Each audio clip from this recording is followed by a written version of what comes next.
Assalamualaikum warahmatullahi ta'ala wabarakatuh.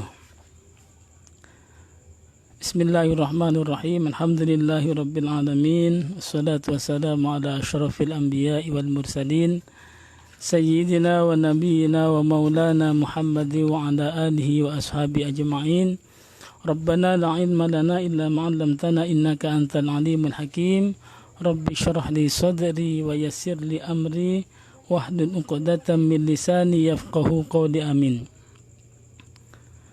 Hadratul kurama, para alim, para ulama, para kiai, dan juga para pemirsa yang setia mengikuti pengajian dalam rangka mengisi bulan Ramadan yang diadakan oleh pengurus cabang NU Kutai Timur bersama dengan Lembaga Dakwah Nahdlatul Ulama. Kita berharap mudah-mudahan apa yang usahakan ini menjadi amal ibadah sekaligus menjadi penyebab Allah meridhai seluruh amaliyah kita, terutama di bulan Ramadan ini. Malam hari ini kita akan melanjutkan kajian kita Irsyadul Ibad dengan tema atau dengan bab wudu. Namun sebelumnya marilah kita sama-sama hadiah Fatihah kepada musannif hadzal kitab Syekh Zainuddin bin Abdul Aziz Al-Malibari. Mudah-mudahan ilmu yang beliau tulis di dalam kitab Irsyadul Ibad ini senantiasa bermanfaat untuk kita dan juga kepada kaum muslimin umumnya. Ala hadhin niyah wa kulli niyatin salihah wa ila hadradin nabiyyin Mustafa Rasulillah sallallahu alaihi wasallam wa ala mana wa Rasulullah sallallahu alaihi wasallam wa ala mana wa salafuna salihun. Al-Fatihah. A'udzu billahi minasyaitonir rajim. Bismillahirrahmanirrahim. Alhamdulillahi rabbil alamin. Ar-Rahmanir Rahim, Maliki Yaumiddin. Iyyaka na'budu wa iyyaka nasta'in. Ihdinas siratal mustaqim. Siratal ladzina an'amta 'alaihim ghairil maghdubi 'alaihim waladdallin. Rabbi ighfirli wa li walidayya wa lil mu'minina amin.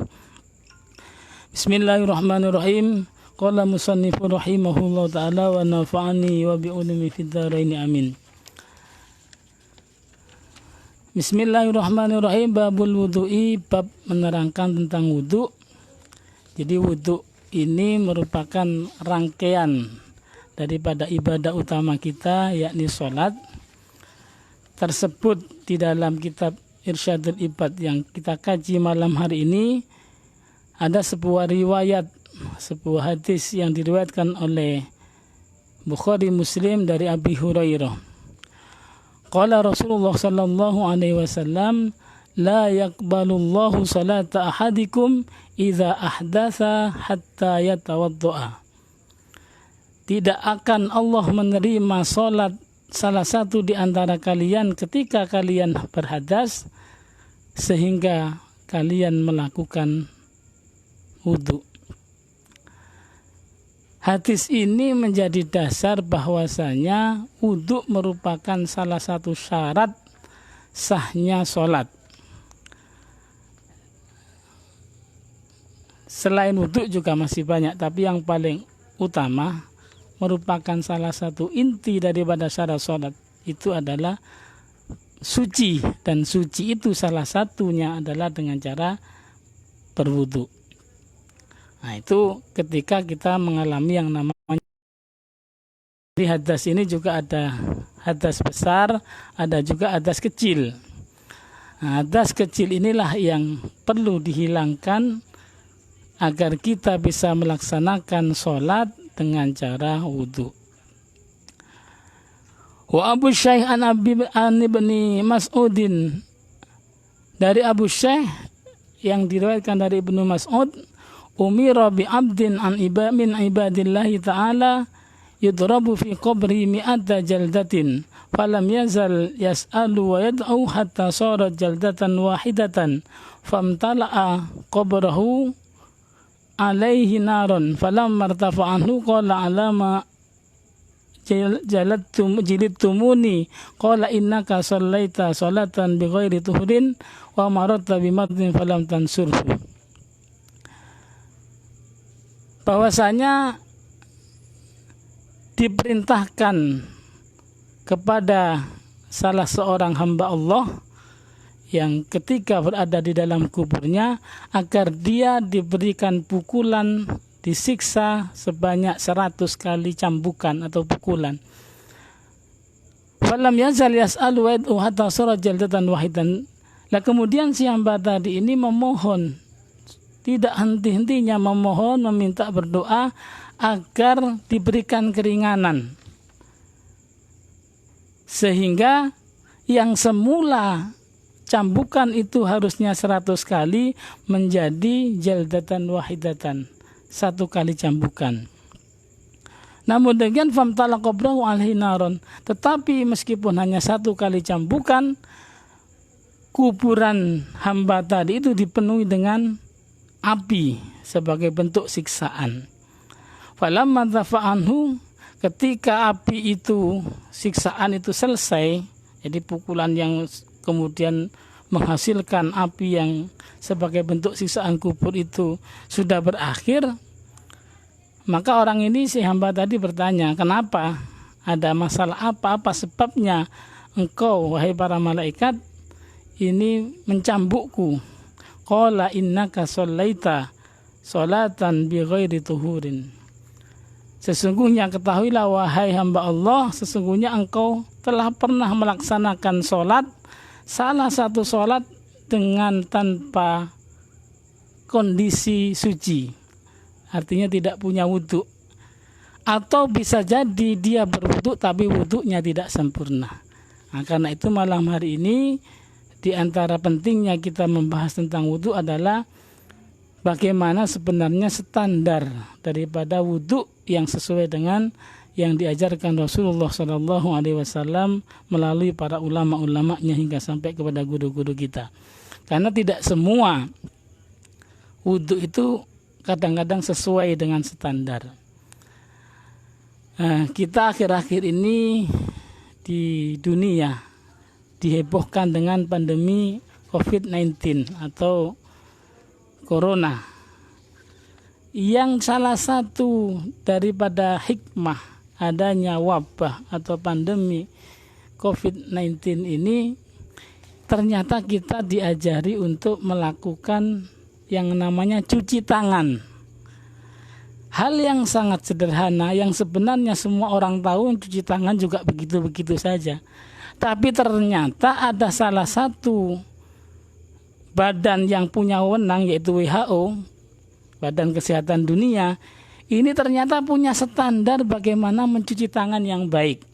Ada 6 langkah, dimulai dari kita kasih basahi tangan, kemudian kita kasih sabun, digosok-gosok, baru kemudian punggungnya digosok-gosok dengan sela-sela jari, sampai berakhir sampai putar-putar jempol juga, sampai diucek-ucek delamaan atau epek-epek tangan itu, telapak tangan itu. Akhirnya cuci tangan yang demikian yang dianggap standar sesuai dengan standar dari WHO, yang itu dianggap bisa menjadi salah satu cara untuk mencegah tersebarnya virus Corona atau COVID-19 ini.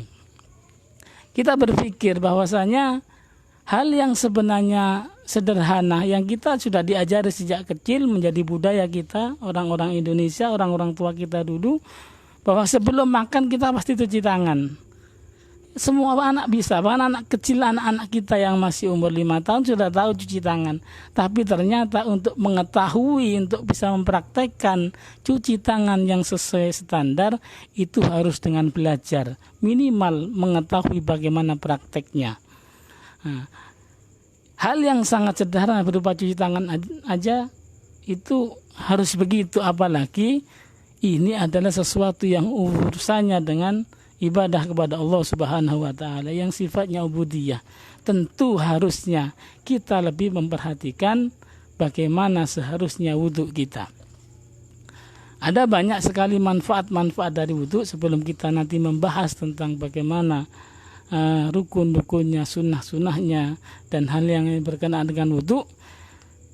Di sini ada beberapa riwayat yang menjelaskan tentang fadilah-fadilah daripada kita melaksanakan wudu. Tentunya wudu yang sesuai standar.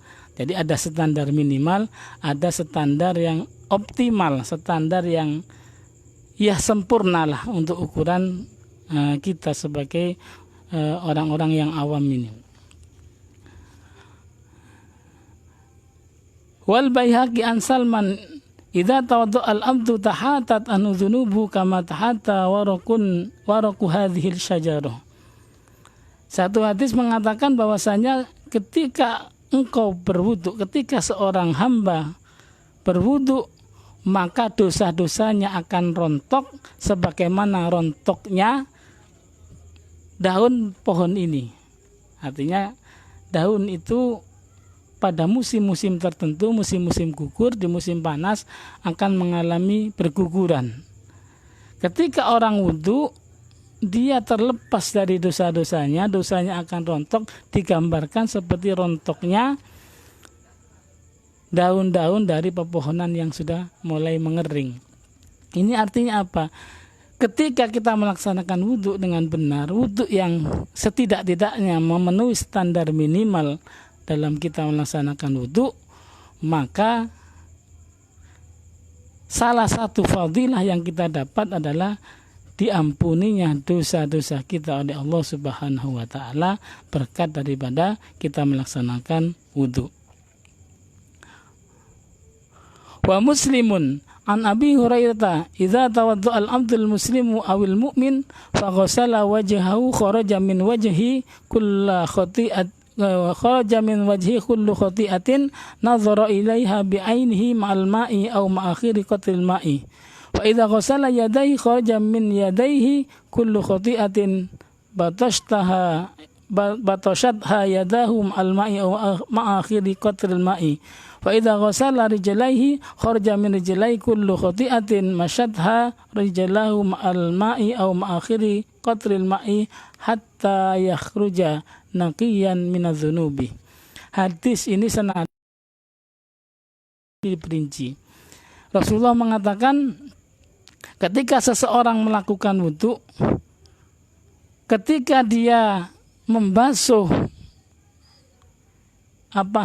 wajahnya, itu urutan pertama kan membasuh wajah, bukan rukunnya, tapi urutan pelaksanaan praktek wudu itu membasuh muka atau membasuh wajah.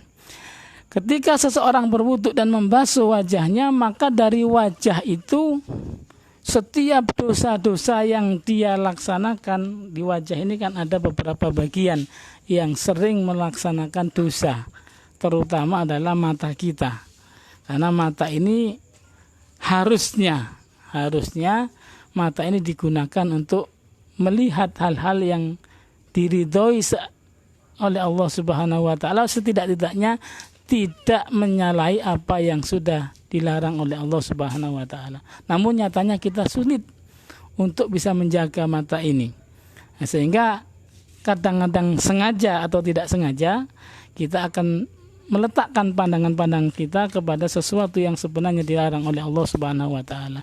Bahkan kadang-kadang kita menikmati kalau ada makhluk Allah yang bernama wanita kok cantik misalnya, tentu ketika kita tidak pada awalnya tidak sengaja memandang kok kelihatan cantik, laki-laki yang normal paling akhirnya menikmati pandangan itu kadang-kadang ya dipandang-pandang kembali. Nah, itu kan pandangan yang sebenarnya tidak dibenarkan oleh Allah Subhanahu wa taala, namun kita sering melakukan hal yang demikian, dan itu manusiawi laki-laki yang normal ya begitu. Karena zuyina linnasi hubbu syahwati minan nisa ila akhir. Jadi memang wanita itu menjadi salah satu penarik, menjadi salah satu hal yang bisa membangkitkan syahwat, membangkitkan keinginan-keinginan kita, dan itu sudah menjadi kehendak Allah Subhanahu wa taala.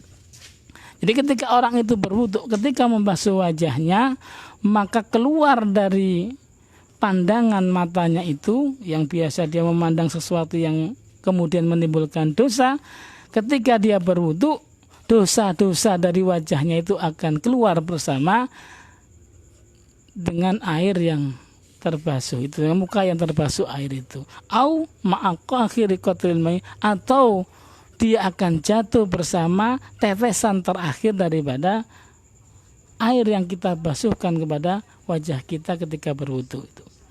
Fa idza ghasala yadayhi kharaja min yadayhi kullu khati'atin batashatha yadahum al-ma'i wa akhir qatril ma'i. Ketika kita membasuh kedua tangan kita, urutan berikutnya dalam wudu, membasuh kedua tangan, maka dari tangan itu akan keluar seluruh atau semuanya dosa-dosa, semua kesalahan-kesalahan yang dilakukan oleh kedua tangan ini bersama dengan air yang kita pakai wudu atau bersama dengan tetesan terakhir daripada air wudu yang membasuh tangan kita. Seterusnya demikian. Jadi wajah demikian, kemudian kedua tangan demikian, bahkan juga kedua kaki ini mengalami hal yang sama. Ketika kita membasuh kaki sampai kedua mata kaki, maka dosa-dosa yang telah diperbuat oleh kedua kaki kita, melangkah kepada hal-hal yang tidak diridhai oleh Allah Subhanahu wa taala, digunakan untuk menzalimi saudara kita, menendang saudara kita, akhirnya sampai saudaranya kesakitan, itu juga perbuatan yang tidak dibenarkan yang bisa menimbulkan khati'ah, bisa menimbulkan dosa. Maka ketika berwudu, dosa itu akan keluar bersama dengan basuhan daripada air wudu itu. Sedemikian itu terjadi hatta yakhruja naqiyan minadzunubi, sampai pada akhirnya ketika kita selesai wudu, dosa-dosa yang diperbuat anggota badan kita, terutama anggota badan yang dibasuh ketika wudu, akan diampuni oleh Allah Subhanahu wa taala. Ini fadilah wudu. Tapi sekali lagi dengan catatan wudunya sesuai dengan standar. Sama dengan cuci tangan. Cuci tangan bisa mencegah corona atau COVID-19 kalau cuci tangannya sesuai dengan standar WHO. Kalau tidak standar dengan apa yang menjadi standar WHO, tidak sesuai dengan standar WHO, maka tidak dijamin atau masih diragukan, karena WHO itu menggunakan cara-cara sampai 6 langkah, ada yang 7 langkah, itu dianggap adalah mencuci tangan yang bisa menjangkau seluruh bagian-bagian dari tangan. Nah itu. Nanti kita wudu juga harus kita perhatikan apakah wudu kita sudah kita seriusi. Nah, namanya prakteknya nanti kita harus jangan kalah dengan WHO. Nah, WHO sudah memberikan standar mencuci tangan, maka wudu yang sudah ditetapkan standarnya oleh ahli fuqaha, para ahli-ahli fikih, berdasarkan riwayat-riwayat yang ada ini harus juga mulai kita perhatikan. Mungkin sudah kita laksanakan, tapi ada kemungkinan juga kita kurang memperhatikan wudu-wudu kita. Wa Abu Dawud an Ibnu Umar, man tawaddu ala tuhrin kutiba lahu asyru hasanat. Barang siapa yang wudu, melakukan wudu dalam kondisi sebenarnya dia masih dalam keadaan suci, masih punya wudu, maka dia tercatat baginya 10 kebaikan. Jadi yang dikenal dengan istilah tajdidul wudu. Jadi tajdidul wudu itu termasuk anjuran. Orang sudah punya wudu, kita misalnya sholat maghrib, sebelum maghrib kita sudah wudu. Kemudian wudu masih kita punya, masih dalam kondisi suci. Begitu ada menjelang isya, kita ambil wudu lagi untuk melaksanakan sholat isya. Ini namanya tajdidul wudu, memperbaharui wudu. Yang demikian ini adalah hal yang dianjurkan. Bahkan orang yang melakukan atau membiasakan tajdidul wudu, dia akan mendapatkan 10 kebaikan. Itu. Haka Ghazali al-Ghazali annahu ra'a ba'dul mauta fil manami faqilahu kaifa haluk. Faqala sallaitu yauman bila wudu'in. Ukila la ya dzambun yaru'ani fi qabri fahali ma'u fi su'i halin. Imam Ghazali pernah meriwayatkan bahwasanya beliau pernah melihat sebagian orang yang sudah wafat, sudah meninggal di dalam mimpinya beliau, maka dikatakan kaifa haluk, bagaimana kondisimu ketika di alam kubur. Maka salah seorang yang dijumpai Imam Ghazali dalam mimpinya itu, dia menjawab, "Sholaitu yauman bila wudu'in." Aku pernah suatu kali sholat tanpa wudu. Entah alasan lupa, entah alasan bagaimana, sholatnya dia sholat tapi tidak dengan wudu atau tidak wudu dengan benar. Maka faukil alayya dzambun. Maka kemudian saya ini dipasrahkan kepada saya itu satu dosa, yang dosa itu menyiksa saya di kuburan, sehingga jadi dosa itu bisa berupa dirupakan menjadi sebuah makhluk yang mengerikan.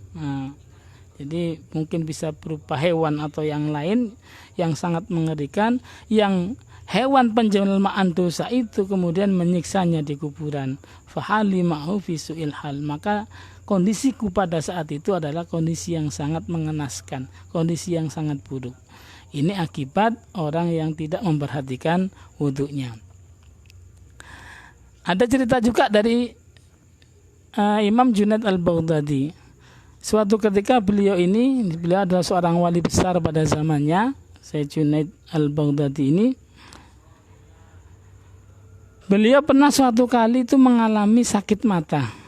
Jadi belean istilahnya, belean, sakit mata yang kemudian di matanya ini keluar kotoran-kotoran itu. Kalau orang Jawa mengatakan belean atau sakit mata.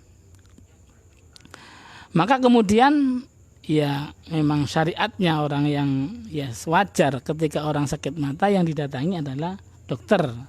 Jadi kalau orang sakit fisik ya mau nggak mau berobatnya kepada medis, kepada dokter. Orang batuk ya seharusnya ke dokter supaya diketahui bagaimana obatnya. Imam Junaid juga begitu, ketika beliau sakit mata beliau mendatangi seorang dokter. Maka kemudian dokter itu menyarankan, wahai Imam Junaid, wahai Junaid, mungkin itu wahai Bapak, kalau Bapak ingin sembuh syaratnya satu, ini secara medis. Jadi beliau dokter otomatis berbicara sesuai dengan bidangnya. Wahai Bapak, kalau Bapak ingin sembuh, jangan sampai kedua mata Bapak ini tersentuh air. Karena ketika tersentuh air mungkin bakteri yang ada di mata justru akan berkembang. Mungkin begitu. Karena ini urusan dokter, yang tahu juga dokter. Jadi intinya dokter menyarankan kalau ingin sembuh penyakit matanya ingin sehat kembali, jangan tersentuh air. Tapi Imam Junaid kan seorang ulama, beliau ini ahli tahajud, beliau ini ahli ibadah, sering sholat, sudah terbiasa dengan yang namanya wudhu. Maka begitu dokternya pulang, ya nekat wudhu aja. Tapi beliau tidak berpikir saat itu, di sini tidak sebutkan bahwa dengan wudhu semua akan sembuh, enggak. Tapi beliau berpikir ya sudah saya wudhu aja, karena wudhu ini perintah Allah. Dan ini adalah hal yang sangat disenangi dalam agama. Ini adalah merupakan syariat, wudhu itu baik. Maka ya tetap aja saya akan wudhu, tetap wudhu, kemudian sholat. Wis ben tak rewangi loro moto. Cara Jawane. Jadi biarlah mata saya sakit, yang penting saya tetap bisa melaksanakan wudhu dan juga sholat. Jadi bukan berpikir awal itu dengan wudhu kemudian akan menghilangkan penyakit mata. Itu bukan konsep itu tapi beliau memilih ya biar aja mata saya nggak sembuh nggak apa-apa, saya akan memilih wudhu karena wudhu ini adalah merupakan bentuk cintanya beliau kepada Allah Subhanahu wa taala. Jadi kuncinya adalah pada cinta kepada Allah Subhanahu wa taala. Maka akibat niatan yang kuat untuk melaksanakan sebuah syariat, niatan yang kuat untuk mewujudkan cinta kepada Allah, kepada Tuhan itu dengan cara beliau sholat, wudhu dan juga sholat, ternyata kedua mata beliau justru sembuh, bersembuh. Fasami hatifan, kemudian beliau mendengar ada suara gaib, jadi ada suara tanpa rupa. Kalau dulu ketika ada suara tanpa rupa kita bayangkan itu adalah makhluk halus. Sekarang suara tanpa rupa bisa HP. Rupanya tidak ada suaranya. Tapi yang dimaksud ini adalah suara yang tidak diketahui siapa yang menyuarakan. Bukan HP, tapi ada suara tanpa rupa. Yang istilah orang Arab mengatakan hatif, bisikan. Yang bisikan suara itu mengatakan Junaid sudah meninggalkan kedua matanya, artinya mengorbankan kedua matanya fi ridhoya, untuk menggapai ridhoku. Dia lebih memilih mendapatkan ridho Allah dengan mengorbankan kedua matanya tetap sakit. Kalau begitu, falau talaba minni, kalau begitu dengan azam yang demikian, dengan niat karena ingin mengharap itu Allah sampai berani mengorbankan kedua matanya tetap dalam kondisi sakit, maka karena niat yang kuat itulah kemudian Allah memberikan kesembuhan kepada Syekh Junaid al-Baghdadi itu. Jadi konsepnya adalah ketika kita menggunakan terapi, ini biasanya ahlinya adalah orang-orang CRA. Kalau ingin menggunakan terapi, maka terlebih dahulu yang paling kita patenkan di dalam hati kita adalah sambungnya kepada sang penguasa. Saya pernah mengikuti ruqyah massal, kalau tidak salah di Masjid Al-Munawwar saat itu, yang diasuh oleh Ustadz Sismanto, ketua CRA Kutim. Beliau menceritakan sebuah kisah yang sampai sekarang saya ingat, bahwa ternyata Nabi Musa ketika pernah mengalami sakit gigi, beliau namanya Kalimullah. Nabi Musa itu kan punya gelar Kalimullah, Nabi yang punya mukjizat, bisa berdialog langsung dengan Allah. Maka itu sakit gigi wadule ya nang Gusti Allah, Nabi Musa. Kalau kita sakit gigi ya paling sambat, tapi kalau Nabi Musa sambatnya langsung kepada Allah. Ya Allah, saya sakit gigi, bagaimana untuk mengobati ini? Kemudian Allah memerintahkan, menjawab, ya sudah Musa, kamu ambil rumput itu. Kamu ambil rumput, ya itu pakai obat. Nah, akhirnya ternyata dengan wasilah mengambil satu rumput pakai obat sembuh. Hanya rumput, ya rumput biasa. Tapi karena itu melaksanakan perintah Allah, ternyata sembuh. Allah yang menghendaki. Lah suatu ketika beliau itu sakit gigi kembali. Begitu sakit gigi, wah dulu bukan dikasih resep sama Allah ini, ndak konsultasi dulu sama Allah, ndak tanya dulu sama Allah, langsung aja begitu sakit gigi, langsung ambil rumput yang sama, dipakai berobat, bukan sembuh, justru tambah sakit. Nah, kenapa? Dia koneknya kepada rumput, tidak konek kepada Allah Subhanahu wa taala. Jadi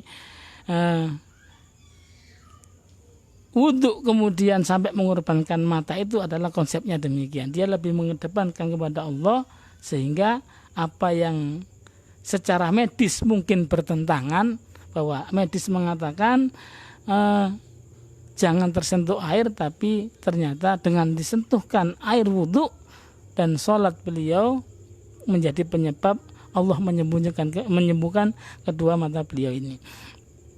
Lah kebetulan dokternya itu saat itu adalah non muslim, nah, dokternya bukan orang Islam.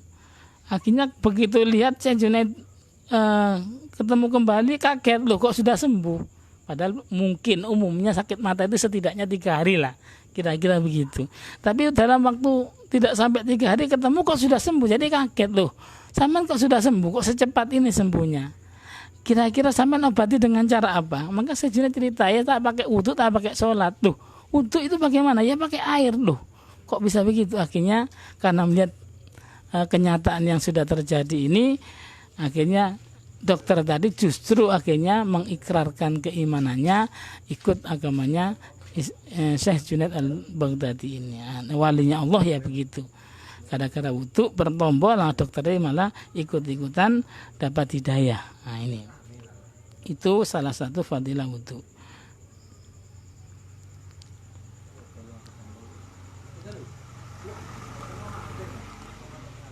Jadi ada satu kisah juga dari Imam Syafi'i, an Sahal bin Abdullah qala awwalu ma ra'aitu min ajaib wal karamat anni kharajtu yaman ila maudi'in khalin fataba li al maqamu fihi.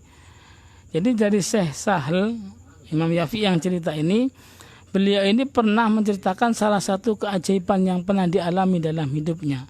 Salah satu keajaiban yang beliau alami itu adalah suatu ketika beliau keluar dari rumah, keluar ke suatu tempat yang tempat itu sepi.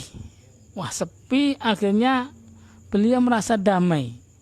Nah, tempatnya sepi, damai, akhirnya karena merasa sepi, damai, akhirnya timbul rasa kangennya sama Allah itu timbul. Akhirnya langsung, wah sudah kalau kita pakai zikir, kita pakai sholat aja.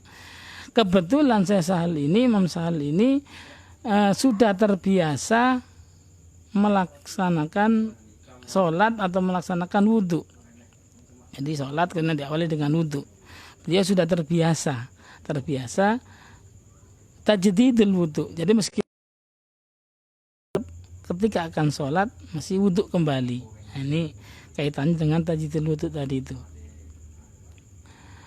Maka kemudian begitu mencari air, ternyata di tempat itu tidak ada air. Akhirnya ya sedih.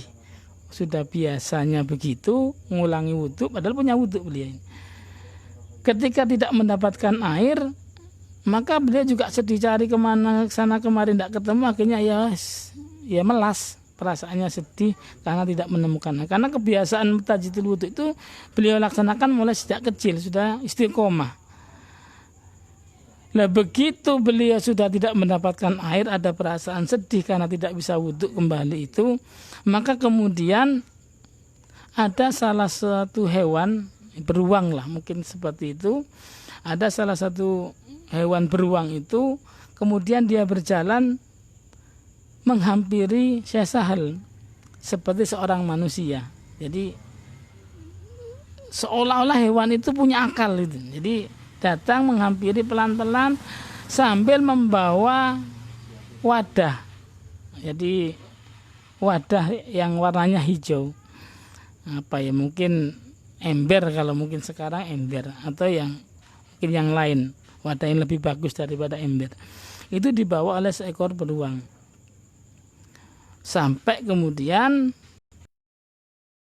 Syekh Sahal, dan akhirnya Syekh Sahal juga bertanya, "Duh, kamu ini hewan tapi kok seolah-olah punya seperti faham kayak menungso, jadi kayak pintar itu. Jadi punya, kok tiba-tiba ada orang butuh air diantari air. Sebenarnya ini ceritanya bagaimana?" Ternyata akhirnya hewan beruang itu bercerita. Dia ketika kumpul dengan para hewan, mungkin sedang rapat.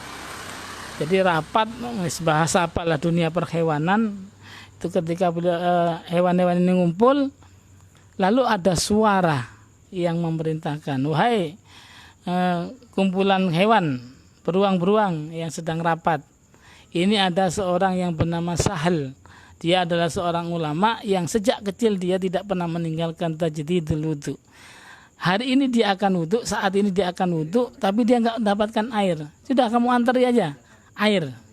Nah, begitu diantari air, mau diantari air itu, suara yang memerintahkan itu tiba-tiba ada ember tadi, udah ada wadah hijau itu tadi. Di wadah hijau yang kemudian wadah itu ada air yang dibawa malaikat ditumpahkan kepada air itu. Ya kira-kira itu air dari surganya Allah Subhanahu wa taala. Itulah air yang kemudian diberikan kepada Sahal. Begitu cerita itu terdengar oleh Sahal, tidak lama Sahal itu semaput, pingsan, kaget. Wah, saking takjubnya barangkali, akhirnya kemudian beliau ini tidak sadarkan diri. Begitu terbangun, ternyata embernya itu masih ada. Wadahnya tadi yang warna hijau itu masih ada. Wah, berarti ini benar, bukan mimpi tadi itu. Nah, ini benar, karena beliau begitu sadar masih ada. Akhirnya ya sesuai dengan hajat beliau, air itu digunakan untuk berwudu. Tapi mungkin karena masih sisa, mikir, kalau begitu ini air dari surga nih. Ya sudah, tak minum saja. Begitu beliau akan meminum, akhirnya ada suara, "Wahai Sahal, jangan diminum, belum waktunya. Itu khusus untuk kamu wudu." Nah, suara itu fadilah, itu salah satu bentuk hikmah, bentuk keistimewaan dari orang-orang yang ahli tajdidul wudu, dawamul tuhur. Jadi sudah mendawamkan untuk selalu dalam keadaan suci. Nah, itu gampang-gampang susah. Jadi gampangnya tinggal wudu kan gampang secara teori. Ya susahnya ternyata tidak mudah menjaga wudu, itu berat. Apalagi dalam kondisi tertentu kita mungkin lagi sibuk, lagi tidak di dalam kondisi tertentu, kita kadang-kadang untuk selalu dalam kondisi berwudu itu agak berat. Jadi ya susah, ya berat ya. Tapi secara teori mudah, tinggal wudu dan dijaga sampai batal, itu teorinya mudah.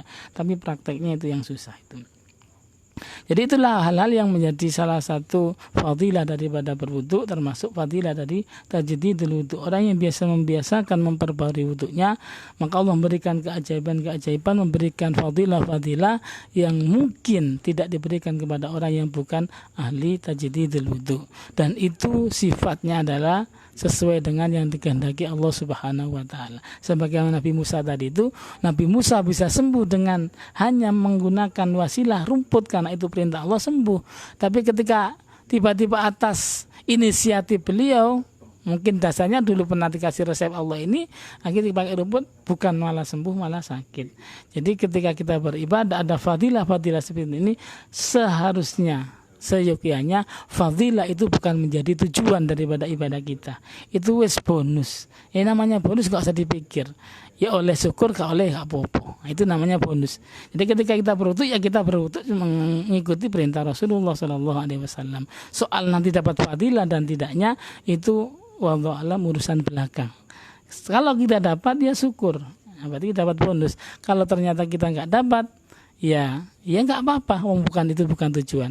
Tapi ketika fadilah yang disebutkan seperti ini jadi tujuan, maka jelas kita akan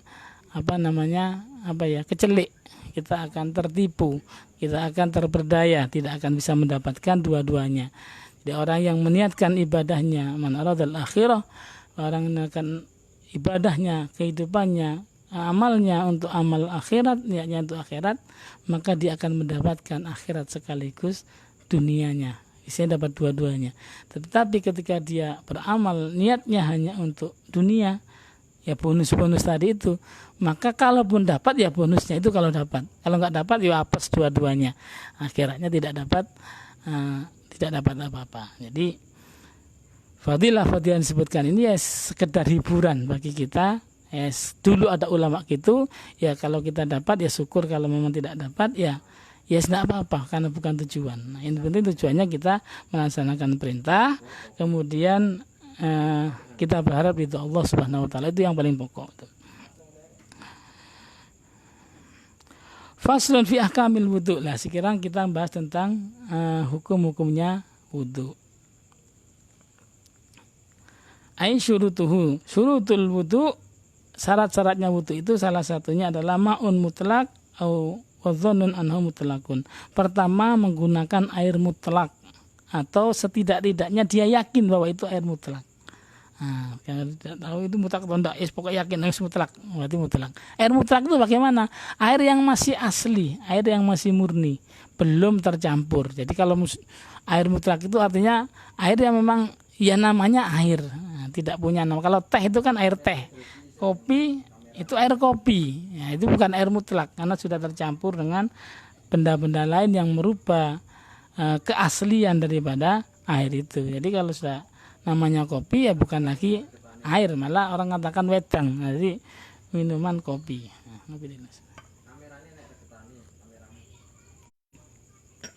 Nah, itu. Jadi mutlak di dalam kitab Fathul Qorib disebutkan di antara air-air mutlak itu, air yang masih asli itu dibagi menjadi 7 macam.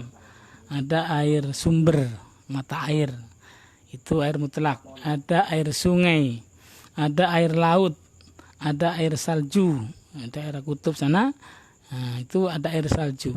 Ada air sumur, ada embun, nah, itu. Jadi itu air-air yang seperti itu maksudnya aslinya masih air mutlak. Jadi ada 7 macam air mutlak yang kemudian di dalam kitab Takrib itu dijelaskan lebih detail. Air mutlak itu nanti penggunaannya atau fungsinya itu bisa terbagi menjadi macam-macam. Bisa ada yang masuk kategorinya, ada kategori tohir mutohir, yang suci mensucikan, itu yang bagaimana. Ada yang tohir ghair mutohir, suci tapi tidak bisa mensucikan. Airnya suci tapi tidak bisa dipakai wudhu karena tidak mensucikan sifatnya. Contohnya air kelapa. Air kelapa itu suci, diminum boleh, tapi ketika dipakai untuk wudhu tidak bisa karena sifatnya ghairu mutahhir, tidak mensucikan. Itu terperinci kalau di dalam kitab Fathul Qorib. Jadi yang penting air itu adalah mutlak. Jadi air itu masih asli, masih murni memang air, bukan air modifikasi, bukan. Jadi kopi itu air modifikasi, teh itu air modifikasi, Sprite itu misalnya air modifikasi, itu nggak bisa dipakai untuk wudhu. Tapi kalau masih namanya air, nah kalau aqua itu masih air. Aqua itu air mineral, itu masih air murni, itu masih air mutlak. Kenapa? Ketika itu dituang ke gelas, nggak dikasih merek, diminum, oh ini air putih, jadinya air mutlak. Jadi air mutlak. Tapi kalau kopi masih dituang kemana saja ya tetap kopi, orang paham itu sudah kopi. Jadi memang zatnya itu masih murni air, namanya air mutlak. Wa islamun, yang kedua syaratnya wudhu itu, syarat sahnya wudhu itu ya orang itu harus Islam. Karena memang itu wudhu ini bagian daripada syariat Islam. Kalau bukan orang Islam kok wudhu, ya nggak sah wudhunya meskipun prakteknya benar. Tapi syaratnya tidak memenuhi syaratnya. Jadi tidak bisa dikatakan wudhu, tidak boleh wudhu. Jadi bukan wudhu namanya. Mungkin dia membasuh muka saja itu. Kemudian syarat berikutnya tamyiz, bisa membedakan yang baik dan yang buruk. Wa ilmu fardiyatihi, dan ini yang agak penting, mengetahui yang fardu itu yang mana. Fardunya wudhu itu kan ada 6. Nah, nanti di sini ada sebutkan ada 6. Jadi niat membasuh muka, membasuh kedua tangan sampai kedua siku, kemudian mengusap kepala atau sebagian kepala, kemudian membasuh kaki dan tertib. Nah, itu fardunya wudhu. Nah, ini harus tahu persis bahwa inilah fardunya wudhu, yaitu. Padahal prakteknya kita tidak pernah wudhu itu meninggalkan telinga. Nah, itu kan meninggalkan mengusap telinga, tidak pernah. Tapi ketika kita meyakini bahwa telinga merupakan bagian yang harus, yang merupakan rukun atau fardunya wudhu, maka wudhunya kita bermasalah. Karena kita tidak memahami ternyata mengusap kedua telinga itu bukan merupakan fardu. Jadi mengetahui mana yang fardu, mana yang sunnah, ini termasuk menjadi syarat sahnya, syarat tercukupinya yang namanya wudhu. Maka ilmu itu harus pakai ilmu, harus pakai pengetahuan. Nah, kembali ke tadi, cuci tangan saja ada standarnya. Nah, wudhu harus standar. Salah satu standarnya tahu bahwa ini yang fardu. Wa adamu dzanni fardhihi naflan, dan tidak ada yang tadi saya katakan, tidak ada keyakinan atau meyakini bahwa yang fardu ini justru dianggap sunnah, atau sebaliknya yang sunnah dianggap fardu. Jadi harus kalau kamu gak mengusap telinga enggak sah wudhunya, berarti orang enggak tahu ilmu. Atau sebaliknya yang fardu dianggap sunnah. Walah, wudhu itu masih harus enggak basuh kepala enggak apa-apa, telinga cukup, muka kan itu otomatis kena kepala, enggak usah kepala lagi, cukup itu enggak apa-apa. Kan dianggap sunnah misalnya. Nah, itu juga enggak sah. Mengetahui meskipun prakteknya dia melaksanakan itu membasuh, tapi dia punya keyakinan, punya pemahaman bahwa mengusap kepala itu bukan merupakan fardu wudhu, maka wudhunya juga bermasalah. Jadi harus betul-betul tahu ilmunya, setidaknya standar minimal terpenuhi itu. Kemudian wa adamu hailin wala mughairin ma'i 'alal udhi, tidak ada penghalang air sampai kepada anggota yang memang wajib dibasuh. Misalnya ada cat, atau lem, karena kerjanya lem, atau dempul, kalau orang tukang dempul, itu tangannya habis dempul, deku mobil dempul, ada bekas cat, ada yang enggak dibasuh dulu. Padahal kalau air mengalir ke sana jelas tidak akan bisa masuk ke kulit, maka itu menjadi penghalang. Adanya penghalang air sampai kepada anggota yang wajib dibasuh itu merupakan syarat yang kemudian harus dipenuhi. Jadi tidak ada penghalang itu menjadi syarat. Kalau ada penghalang maka wudhunya tidak sah. Itu. Wala mughairin ma'i, atau ada sesuatu yang bisa merubah air. Misalnya kita habis memakai mungkin wewangian, atau di bawah kukunya ini kotor sekali, ada hitam-hitam. Ketika kita wudhu, begitu nyentuh itu, ternyata air yang mengalir kemudian ini berubah sesuai dengan warnanya itu. Mungkin tinta misalnya. Nah, tinta itu ada yang mengatakan masih tembus ke air, tapi ketika tintanya terlalu tebal, begitu membasuh, air yang terkena tinta itu kemudian mengalirnya berwarna tinta bersama dengan tinta. Nah, itu juga kemudian bermasalah kepada wudhunya, tidak boleh. Atau minyak wangi misalnya. Jadi begitu kita minta minyak wanginya banyak, kemudian ketika kita basuh, airnya itu campur dengan minyak wanginya itu. Itu bisa merubah kemutlakan air, maka wudhunya juga tidak sah. Atau biasanya itu kalau ibu-ibu biasanya make up. Nah, ini perlu hati-hati. Jadi make up itu mungkin ada make up yang memang tidak tembus air, itu apalagi. Ada yang mungkin tembus tapi terlalu tebal, bedak, tapi itu bisa hilang dengan air. Tapi tidak dengan sekali basuh.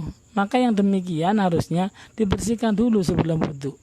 Hal-hal yang sekiranya akan menghalangi wudhu atau bisa merubah kemutlakan air, maka itu harus dihilangkan terlebih dahulu sebelum kita melakukan prosesi wudhu. Jadi dihilangkan dulu, supaya nanti tidak menghalangi sahnya wudhu.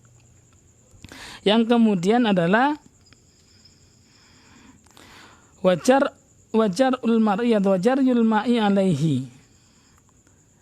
Kemudian sampainya air, jadi mengalirnya air. Jadi pada anggota wudhu yang namanya membasuh itu, air itu harus sampai mengalir. Jadi ada di dalam wudhu itu nanti ada mengusap, ada membasuh. Ketika kita membasuh anggota wudhu, istilah membasuh itu maka air itu harus mengalir. Mengalir. Atau basuhan itu seminimalnya. Jadi kalau kita pakai wudhu yang sangat standarnya minim itu, air itu menggenang. Ketika kita taruh di tangan itu menggenang. Nah, ketika kita kita ambil pakai tangan misalnya, air itu sempat menggenang meskipun sedikit. Nah, baru ketika itu dialirkan ke bagian-bagian yang wajib dibasuh, ke muka misalnya, maka air itu akan mengalami yang namanya mengalir. Nah, itu menjadi syarat wajib, syarat yang harus dipenuhi. Kalau tidak begitu, maka tidak sah wudhunya. Wa dukhul waqti daimi hadasi, bagi orang yang memang hadasnya tidak pernah berhenti, misalnya orang keputihan, kalau ibu-ibu keputihan, atau kalau orang Madura bilang itu cercer, anyang-anyangan, itu istilahnya itu. Jadi saya itu apa? Jadi kalau orang Madura itu bilang cercer, kalau orang Jawa anyang-anyangan, beser. Nah, beser itu biasanya keluar kencing sedikit-sedikit itu. Tidak bisa dihentikan, tidak bisa stop. Nah, kalau orang pernah mengalami yang seperti itu, maka wudhunya nunggu masuk waktu sholat. Kenapa kok demikian? Karena bukan dikhawatirkan karena memang dia sudah kondisinya seperti itu. Ketika dia berwudhu, selesai wudhu, pasti dia akan keluar dan itu bisa batal wudhunya.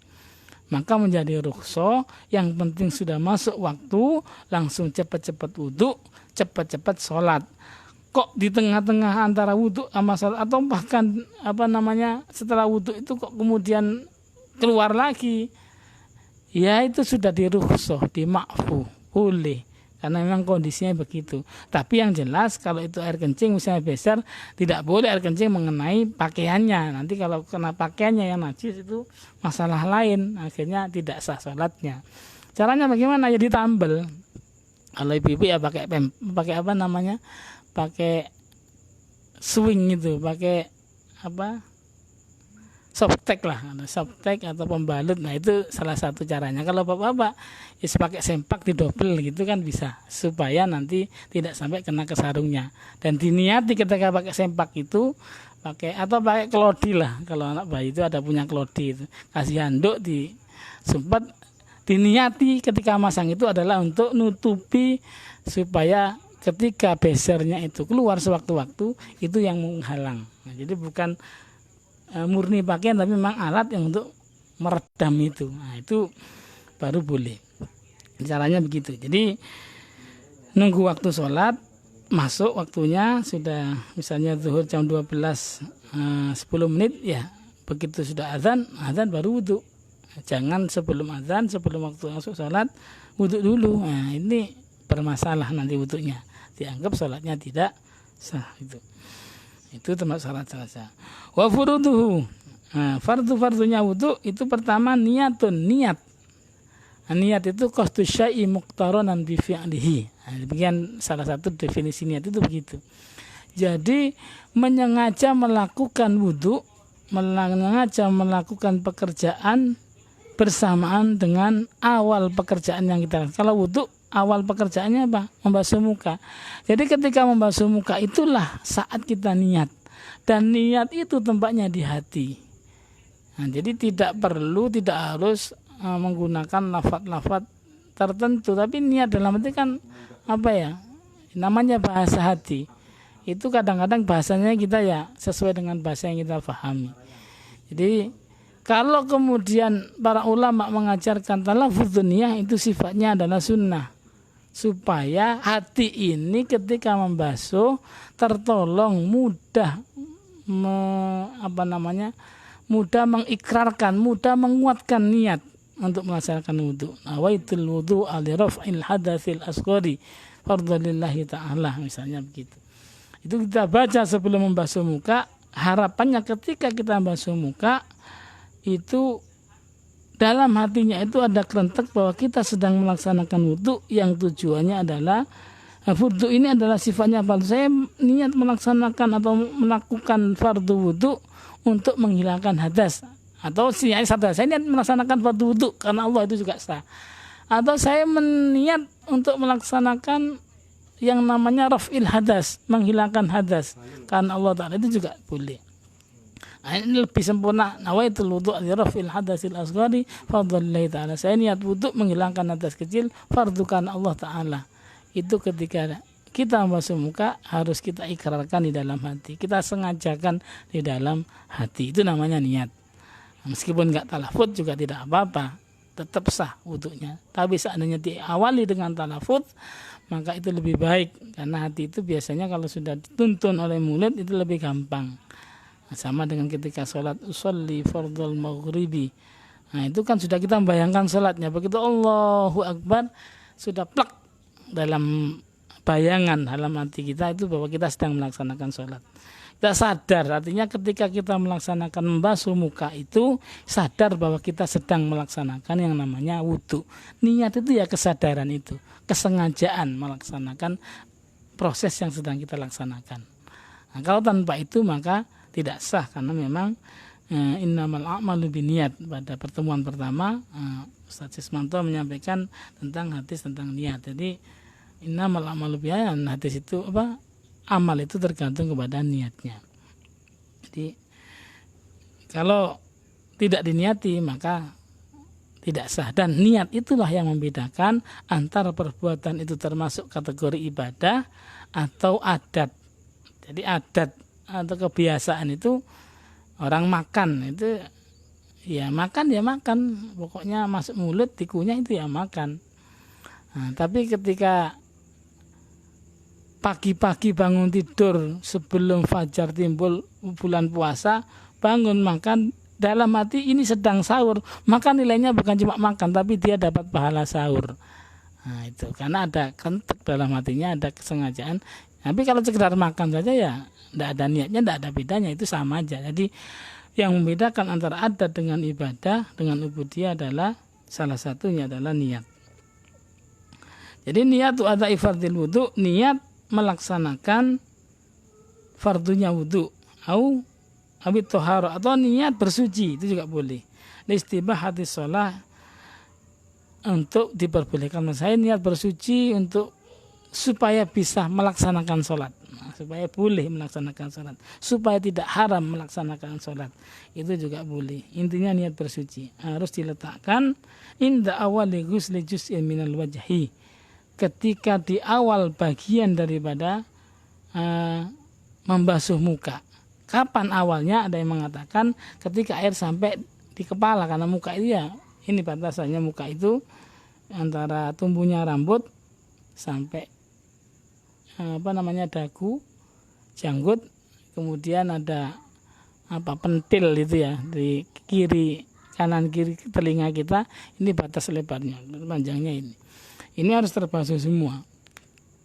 Lah, ketika kita niat itu harus ada yang mengatakan air itu sampai di wajah. Tapi ada juga yang lebih ringan. Ketika kita sudah ngambil air di tangan ini sudah cukup waktu kita sah untuk dikatakan niat. Karena apa? Mengambil air di tangan, ketika air sudah numpuk di tangan, genang di tangan ini, kalau kita pakai tangan misalnya, ketika air ada di tangan, ini sudah merupakan salah satu bagian daripada membasuh. Tidak harus ketika ada di wajah. Jadi awal ghuslin. Jadi inda awal ghusli juz'in minal wajhi. Jadi ketika membasuh salah satu bagian daripada wajah. Ini yang mulai air ada di genangan tangan ini sudah boleh kita meletakkannya dan itu sah itu. Tapi lebih hati-hatinya ketika kita ada di wajah itu. Jadi niat di dalam hati. Sekali lagi niat itu di dalam hati. Adapun di mulut talafut itu hukumnya sunnah. Seandainya kita nawaitu tapi hatinya kosong, ya tidak sah wudunya. Nawaitul wudu' al-rafil hadasil asghari, langsung dibasuh. Tapi hatinya enggak kerentek sama sekali, ya tidak sah. Namanya wudu itu, niat itu harus ada di hati. Seandainya kita enggak nawaitul wudu' tapi hatinya wudu, mengatakan saya niat wudu dalam hatinya itu, maka sah wudunya. Jadi yang paling pokok itu di hati. Jangan salah persepsi itu. Jadi talafut itu sifatnya adalah menguatkan, membantu supaya hati ini terbantu ketika melafadzkan atau mengucapkan niat. Yang kedua, ghusl wajhi, membasuh muka. Jadi tadi batasannya dari tumbuhnya mimana bitis sya'ri, dari tumbuhnya rambut sampai janggut. Kemudian kalau ada jenggotnya di sela-sela itu, kalau jenggot tipis ini wajib di sela-sela ini. Harus di bawah jenggot kulit ini harus terbasuh. Nah, kalau jenggotnya tebal tidak wajib, sunnah. Tapi kalau jenggotnya tipis, kulit di antara rambut jenggot ini harus terbasuh, wajib hukumnya. Jadi dari tempat tumbuhnya rambut sampai ke janggut, kemudian atau dagu, kemudian ini pentil lah, karena pentil telinga kanan kiri, ini semuanya bagian antara itu terbasuh semua. Wal yadaini ma'al mirfaqaini, membasuh kedua tangan beserta kedua siku. Jadi beserta. Sering saya terutama menemui orang yang berwudu itu membasuh tangan itu ya tidak sampai sikunya dibasuh, padahal ma'al mirfaqaini artinya ya sikunya ini, sikut-sikutnya ini harus dibasuh. Jadi membasuh tangan ini sampai sikunya ikut terbasuh, namanya ma'al mirfaqaini, bukan hatal mirfaqaini sampai, bukan, tapi beserta kedua siku. Ini biasanya saya lihat di kantor-kantor, kalau terutama mohon maaf ibu-ibu, karena mungkin pakaiannya agak ketat itu, ya segini aja kadang-kadang, wudunya ya segini. Itu sering terjadi, sering kita melihat hal seperti itu. Itu ya tidak standar. Nah, jadi kalau tidak standar ya sholatnya bermasalah. Cuci tangan tidak standar ya kena corona kan itu. Apalagi wudu tidak standar. Kemudian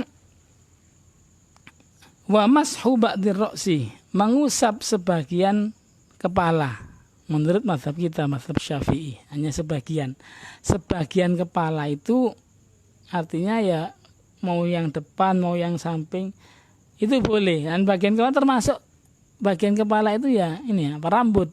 Tapi rambut yang ada di kepala, bukan rambut yang masih di wilayah kepala. Kalau rambutnya panjang sampai ke pundak, di pundak ya tidak sah, tapi harus di kepala. Jadi bagian dari kepala, sebagian saja. Bahkan yang ekstrim yang biasanya santri anyar-anyaran itu sering praktekkan. Itu sampai pakai beting itu loh, pakai lidi, celupkan air, itu sudah sah, memenuhi syarat sahnya, cukup sah. Kalau kita bicara sah itu sah, tapi ya kebangetan. Nah itu nanti ada sunnah-sunnahnya. Jadi standar sahnya sih sah, cuma itu tidak sempurna, jelas tidak sempurna. Tuh. Tapi kalau kita standar minimal yaitu sah. Nah, kemudian Yang berikutnya ini lagi antara ghuslu dengan mashu. Ghuslu itu membasuh. Kalau membasuh itu harus air itu sampai mengalir. Itu namanya membasuh. Jadi air itu airnya langsung itu kena ke bagian yang kita basuh. Tapi kalau mashu maka tidak ada tidak ada aliran air. Jadi mashu itu air. Misalnya kita menggunakan tangan, kita basahi tangan, baru kemudian kita ini kan tanpa ada aliran, terjadi aliran air di situ, itu termasuk namanya mashu, mengusap. Jadi kepala itu diusap. Sering juga kayak minta terutama anak-anak belajar itu ya, maklum anak-anak. Tapi kadang orang tua juga banyak yang gitu. Jadi kepala itu, rambut itu atau sebagian kepala itu mereka kadang-kadang air dicabuk itu jadi ini kan. Itu bukan begitu, tidak harus begitu. Jadi tangan dibasahi kemudian diusap, itu namanya mengusap. Itu. Wa ghuslu rijlaini ma'al ka'baini, membasuh kedua tangan beserta kedua mata kaki. Artinya mata kakinya harus ikut terbasuh. Sunnahnya nanti adalah melebihkan, jadi lebih ke atas itu. Yang berikutnya adalah watartibu, tertib. Nah, ini fardu wudu. Ini harus kita pahami. Meskipun kita hafal, kita harus ya jangan sampai lupa kalau pernah hafal ya. Artinya di luar ini yang kita bahas kan dalam proses wudu, karena proses wudu tidak hanya ini. Mulai dari nanti basuh tangan, baca bismillah, kumur, istinsyak dan seterusnya. Itu prosesnya wudu itu panjang banyak. Tapi yang pokok, yang inti, yang menjadi fardu atau yang menjadi rukun itu menjadi unsur-unsurnya wudu yang tidak bisa lepas, ini hanya 6 ini. Jadi ini fardu. Selain ini maka bukan fardu. Nah, ini harus kita ketahui. Karena kalau kita tidak paham ini, seperti yang dikatakan tadi syarat sahnya harus betul-betul paham mana yang fardu, mana yang sunnah. Ini harus bisa bedakan. Jadi membedakan itu penting karena menjadi bagian daripada syarat sahnya wudu. Far'un law syakka fi tadhiri udwin qabla al-firaqi min udhi taharahu wa ma ba'dahu aw ba'da al-firaqi lam yu'sar. Nah, ini kalau misalnya ketika kita wudu, tengah-tengah wudu belum selesai wudu, misalnya habis basuh muka, kemudian membasuh kedua tangan, mengusap sebagian kepala, habis itu ragu-ragu. Tangan saya tadi tak basuh itu sudah sudah paling ketinggalan, tidak ragu-ragu. Tapi ketika wudunya belum selesai, kalau terjadi keraguan seperti itu, ragu tidak terbasuh atau ragu basuhannya belum sempurna, maka itu harus diulangi. Dari mana yang dia lakukan? Ketika kita misalnya wudu membasuh muka, sudah dianggap bagus. Tangan begitu mengusap sebagian kepala, misalnya kok tangannya ragu-ragu, tangan saya kok ada yang nggak terbasuh kayaknya. Air ragu-ragu kita ulangi dari tangan. Nah, sampai kemudian mengusap sebagian kepala, lanjut sampai terakhir. Itu kalau wudunya belum selesai, ada keraguan. Tetapi kalau keraguan-raguannya itu timbul selesai wudu, habis basuh kaki selesai, wuduku tadi basuhnya pas enggak ya? Tangan tadi kebasuh semua atau ada yang ketinggalan ya? Nggak usah diurus. Jadi los saja, enggak usah dia. Jadi lam yu'sar, enggak ngefek gitu. Keraguan itu enggak ngefek. Al yakin la yuzalu bisyak. Sesuatu yang yakinnya dia jelas sudah wudu, kok kemudian ada syak, ada timbul ragu wudunya, basuhannya sudah pas apa enggak, kurang apa enggak, terbasuh atau enggak. Sudah jelas tadi sudah wudunya selesai, berarti al yakin la yuzalu bisyak. Yakin tidak bisa dihilangkan dengan keraguan. Artinya keraguannya itu enggak ngefek. Nah, tetap aja lanjut.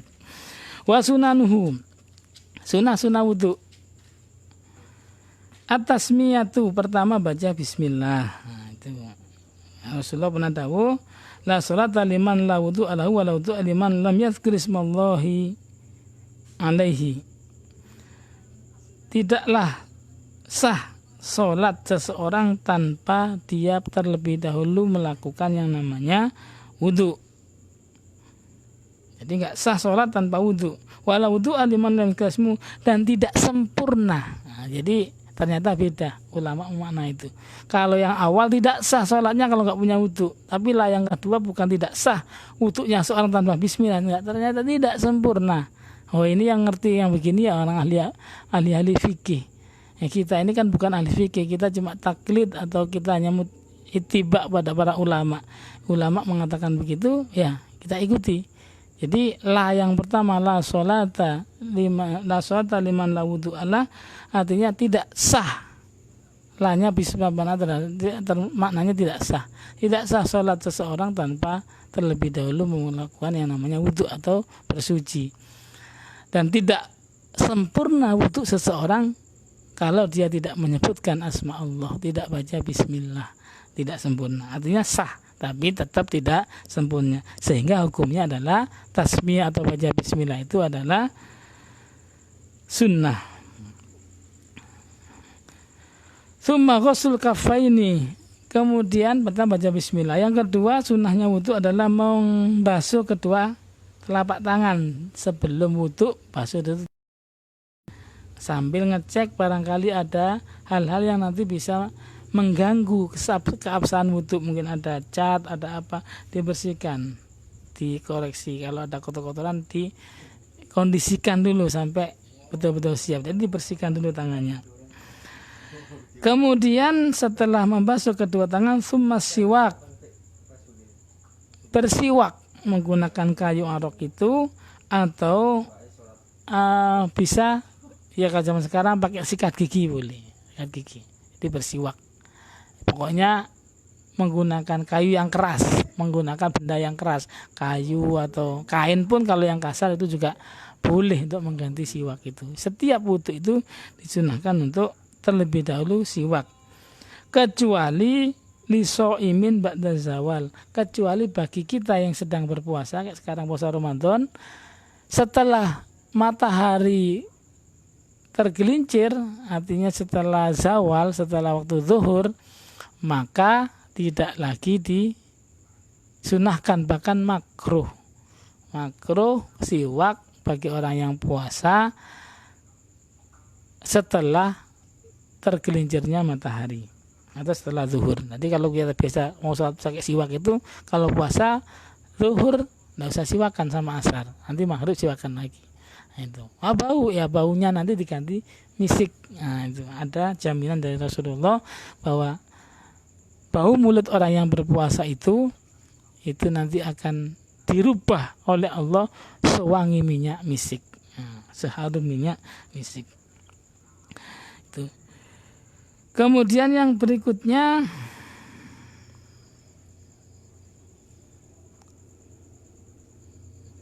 ini tadi. Jadi hadis juga yang mendasari disunahkannya siwak itu adalah hadis Rasulullah pernah mengatakan laula an syuqa ala ummati la amartahum bisiwak. Nah, itu hadis yang populer saya kira, bahwasanya seandainya tidak memberatkan bagi umatku maka aku wajibkan siwak itu likulli sholatin likulli wudu'in, pada setiap liwudu'in, setiap kali melakukan wudu. Dalam riwayat lain setiap kali akan melaksanakan sholat seandainya tidak berat. Artinya penting sebenarnya kita siwak itu. Cuma karena Rasulullah itu punya sifat Raufur Rahim, punya sifat yang welas asih, hal yang penting itu kalau masih bisa dinego ya dinego. Akhirnya tidak sampai wajib tapi sunnah, tapi sunnahnya muakkad, sunnahnya sangat dianjurkan. Jadi siwak. Kemudian yang berikutnya adalah sumal matmadatu, berkumur. Nah, berkumur ini juga kesunahan dalam kita melaksanakan wudu. Sebelum wudu kita berkumur dulu. Istinsyak. Kemudian istinsyak. Jadi memasukkan atau menyedot air melalui hidung kemudian dikeluarkan kembali. Itu namanya istinsyak. Nyesep banyu irung. Cara Jawa makna kita biasanya gitu. Jadi istinsyak itu juga disunahkan di dalam kita melaksanakan wudu. Wal mubalaghatu fihi, kemudian bersungguh-sungguh. Jadi tidak sekedar kadang-kadang orang itu istinsyak ya maunya istinsyak cuma dimasukkan sedikit ke hidungnya, itu bukan itu yang sempurna. Yang baik itu justru ditarik, dimasukkan ke dalam, sedot airnya sampai ke dalam rongga dalam, kemudian disemprotkan. itu bisa membersihkan ini. Bahkan itu salah satu terapi katanya. Dan saya mempraktikkan, saya kira itu benar. Kalau orang biasa terkena flu, terkena pilek, biasakan istinsyak. Maka seandainya pilek pun biasanya lama, paling lama seminggu, 3 hari ya, itu biasanya sudah sehat kalau biasa istinsyak. Karena memang istinsyak itu membersihkan rongga dalam di hidung kita. Jadi istinsyak dia betul-betul. Jadi kalau nggak pernah, nggak biasa, kadang-kadang sakit sampai ke hidung. Itu termasuk terapi alami. Tapi kita nggak, niatnya bukan terapi, niatnya ya istinsyak, melaksanakan sunnah Rasulullah gitu aja. Itu bonusnya. Jadi bonusnya sama dengan orang terapi, bisa menyehatkan hidung kita, bisa menghambat kalau kita pilek setidaknya bisa mempercepat proses kesembuhannya. Istinsyak. Kemudian kecuali kalau orang yang berpuasa, kalau kita sedang berpuasa ya jangan sedot ke dalam, bahaya, bisa masuk ke rongga dalam, batal puasa kita. Nah, jadi ini bagi yang muftir, bagi orang yang sedang tidak berpuasa. Atau kalaupun di bulan puasa pada waktu malam hari sebelum fajar, setelah maghrib atau setelah terbenam matahari sampai fajar, itu istinsyaknya, kumur-kumurnya itu seriusi, tanani. Jadi betul-betul di mubalaghah, dikuatkan. Yang bagus lagi wajam uhumah. Ini agak susah prakteknya. Saya nyoba praktek itu sering tidak mantap malan. Jadi yang bagus itu begitu kita ngambil air, satu kali ngambil ini langsung 2 in 1. Dari 1 untuk mulut, sisanya untuk hidung. Ini kalau nggak latihan agak susah.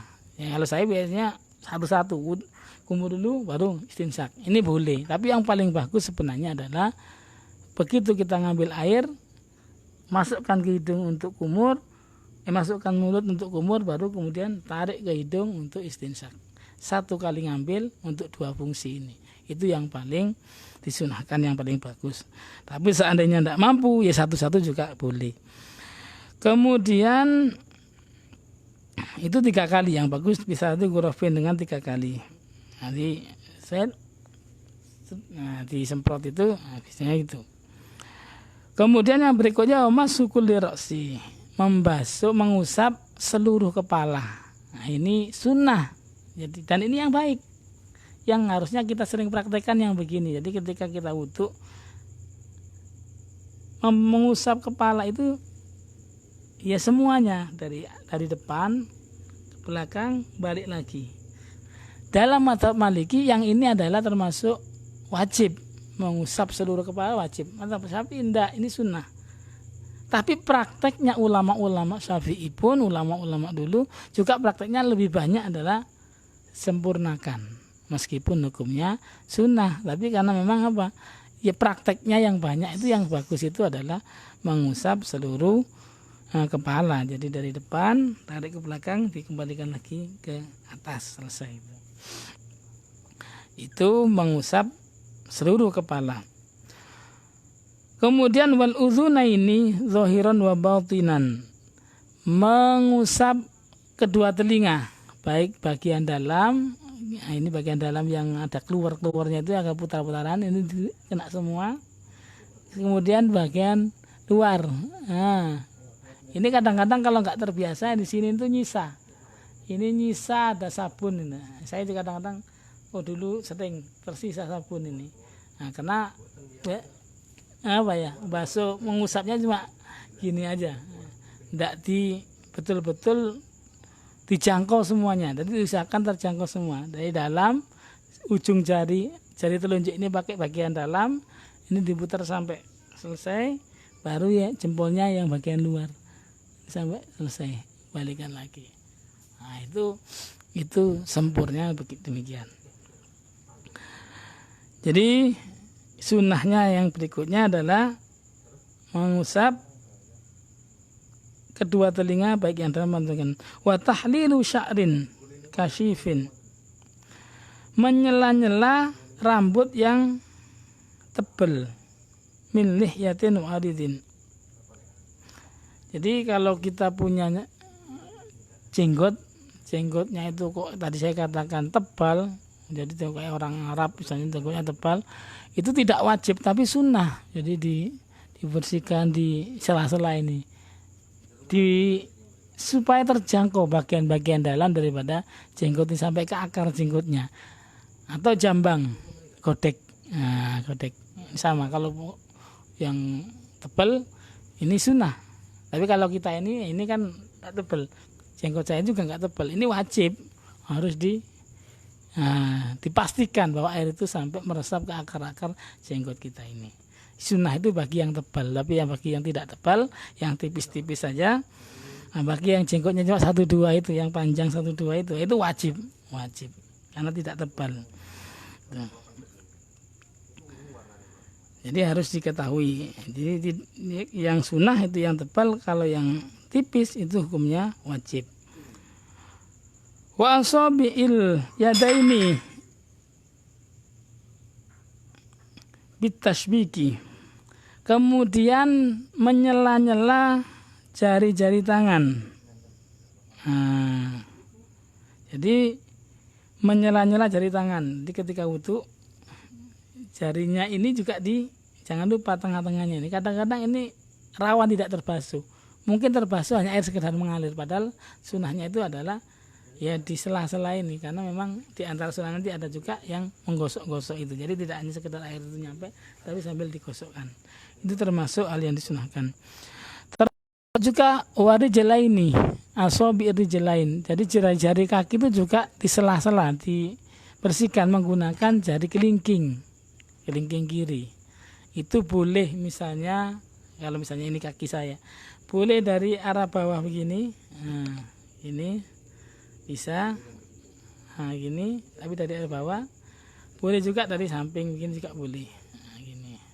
Tapi yang bagus itu dari bawah. Nah, itu pakai kelingking. Seandainya tidak kelingking apa? Ya boleh, tapi tidak. Yang paling bagus itu otomatis yang pakai kelingking. Jadi kelingking tangan kiri. Itu kaki. Jadi itu sunahnya. Kemudian ini ada riwayat, kata Rasulullah SAW pernah bersabda, atani Jibril faqala idza tawadda'ta fakhalih yataka. Ini perintah. Jadi ketika Rasulullah pernah menyampaikan bahwa Jibril pernah menyampaikan wahyu, menyampaikan perintahnya Allah, wahai Rasul, wahai Muhammad, idza tawadda'ta khalih yataka, ketika engkau melakukan yang namanya wudu, kamu sedang berwudu, fakhalih yataka, maka selai jenggotmu. Ini kalimatnya perintah. Nah, cuma perintah ini, jadi perintah ini dasarnya sebenarnya setiap perintah muaranya itu sebenarnya kepada wajib, tapi ada kondisi-kondisi itu yang kemudian menjadi sunnah, tidak sampai wajib. Jadi tadi itu perinciannya, kalau jenggotnya ini tipis itu wajib, kalau jenggotnya tebal itu sunnah. Itu. Jadi meskipun perintah, tapi perintahnya bisa bermakna dua, bisa juga wajib, bisa juga sunnah. Yang tahu ini siapa? Ya ulama ahli fikih, usul fikih. Ini yang paling paham. Ya, kita terima jadinya. Jadi fikih yang kita baca ini, kitab-kitab fikih yang sering kita baca, Fathul Qorib, Majul Fikih, Fathul Mu'in dan seterusnya, itu adalah produk jadi.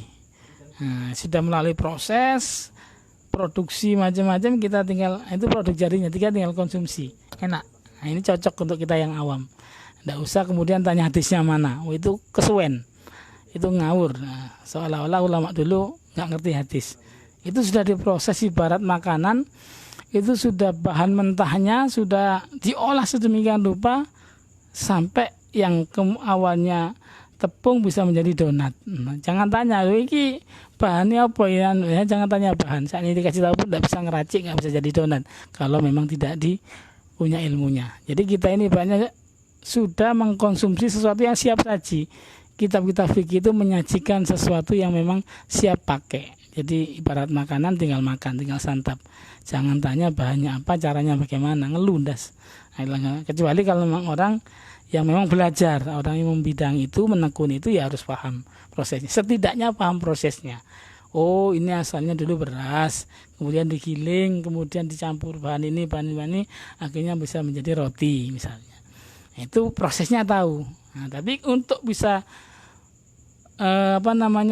dari bahan mentah sampai kemudian barang jadi, ini harus koki, harus orang yang ahli masak, yang kita kenal dengan para mujtahid. Nah gitu. Jadi mujtahid itu ya, yang kita ini ya tinggal makan. Jangan sakit tanya hadisnya apa, dalilnya mana. Itu apa? Ruwet itu namanya, nanti ruwet. Jadinya ruwet.